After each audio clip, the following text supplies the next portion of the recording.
All right, what are they up to now? So this is a new segment that we're doing on the show to just kind of cover some of the stuff that's going on in the background. Usually it's stuff that we don't really want to talk about because it's not that important. But we thought we'd keep you abreast as to what's going on in the world of other car manufacturers. So Hyundai and Kia are investing $111 million in UK-based Arrival.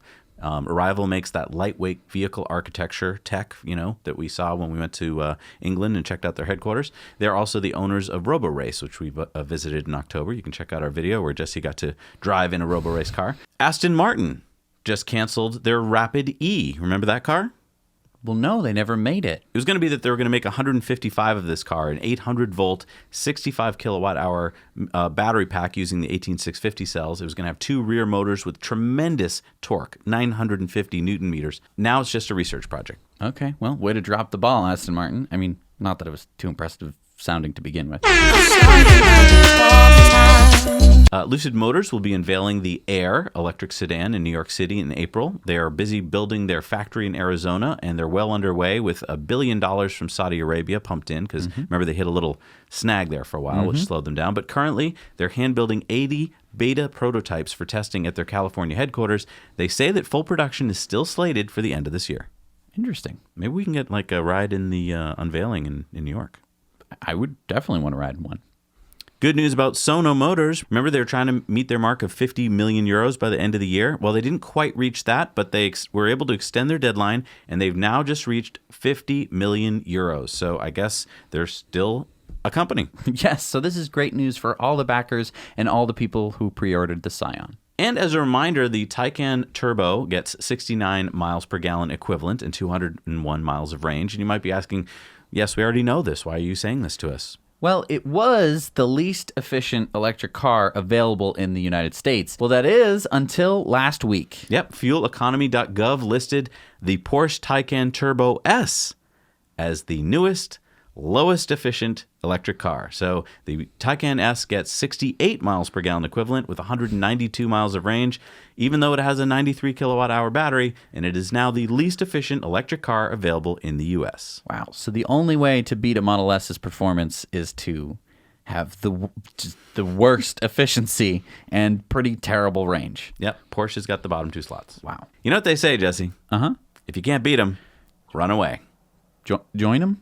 That's exactly what it appears Mercedes-Benz is doing with their 80 kilowatt-hour EQC 400 SUV.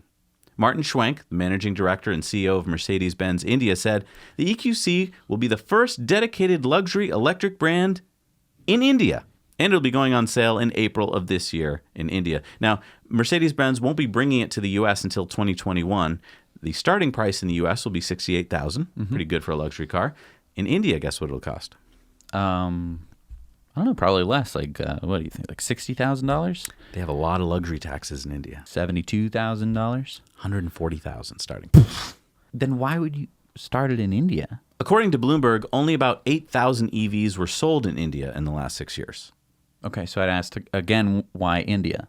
Well, the good news is that India has a subsidy on EVs, so now you can get $140 per kilowatt hour. Off of the price of the car? Yep. Oh, it's pretty good. 80 kilowatt hours. We're looking probably like $10,000-ish dollars. Oh, sorry, I forgot. It's only available for cars that cost less than $21,000. So why India? Just because they're not going to have anyone to compete with? Yeah.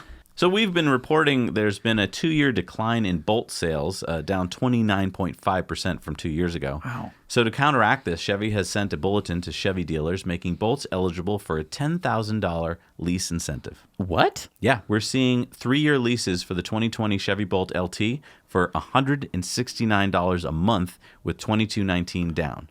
So keep in mind the 2020 Chevy Bolt has 259 miles of range, which is more than the original Bolt, which had 238 miles of range. That's fantastic. Yeah. That honestly, $169 a month. If you switch from any gas-burning car, you're going to be paying, it's just the price of gas, and then the savings of electricity. That's fantastic. Thank you, Chevy. Thank you for subsidizing EVs. They're doing a better job than the government. Yep. Thanks. Round of applause, everyone. Chevy, just because their sales are doing so abysmal? Because of the Model 3. Yep. Thank you. Thanks, Tesla. And lastly, NIO, the Chinese company, just unveiled its EC6 coupe SUV at their NIO Day 3 weeks ago in Shenzhen.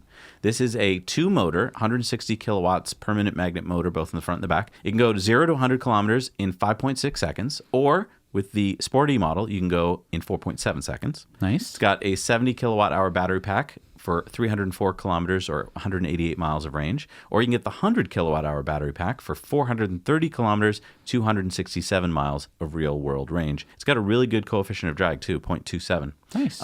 Pricing will be released in July, so we don't know about that yet, and delivery is supposed to happen in China in September. So this is going to be the Chinese Model Y competitor. And I do see it as a true competitor to the Model Y. I mean, those are excellent stats, and depending on the price, might give it a run for its money. Yeah. Thanks so much for watching this Now You Know clip. Head over to Now You Know channel for full episodes of Tesla Time news and in depth. And if you want to treat yourself and your family to something amazing, check this out. Jesse and I have been enjoying Masterclass, where we've been learning all sorts of fun topics from the masters themselves. Magic from Penn and Teller. Yes, that Penn and Teller. Filmmaking from Spike Lee. Yeah, that Spike Lee. TV writing from Shonda Rhimes. Acting from Helen Mirren. And so many more. Click the link down below to support our channel and experience what it's like to learn from the masters at Masterclass.